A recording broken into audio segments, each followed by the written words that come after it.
Xo'ja Akbar akam ishlab chiqarayotgan pichoqlari eng o'tkirlaridan bittasi ham umuman adashmayman. Ular bugungi kunda o'zlarini ishlab chiqarayotgan pichoqlarini Instagramda juda ham aktivni qo'yib, bu narsalarni obzor qilib boryaptilar. Ya'ni shaxsiy brendlarni qurishda bitta juda ham katta fishkani ishlatyaptilar. Bu ham bo'lsa o'zlarining produktlari, ya'ni pichoqlarni qanaqa amalda ishlashi. Ya'ni baklashkalarni kesib ko'ryaptilar, yana har xil narsalarni kesib ko'ryaptilar va eng asosiy narsalardan bo'lgan bittasi ularning produktlari odamlarga nima bera oladi va qanaqa darajada o'tkirligini Instagramdagi profilda yaqqol live formatda ko'rsatib beryaptilar.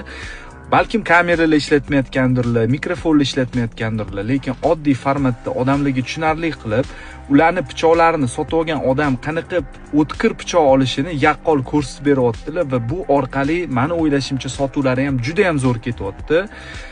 Siz ham shaxsiy brendingizni qurayotganda bu narsani ishlatsangiz bo'ladi, ya'ni produktingiz bor, qanaqadir amalda qanaqa ishlashini, odamlarga nima qiymat berishini shu kontentlarda ko'rsatib bera oladigan bo'lsangiz, haqiqatdan ham bu shaxsiy brend sizga ham daromad olib keladi, ham sizni mahsulotingizdan rozi bo'lgan mijozlarni sizga taqdim qiladi.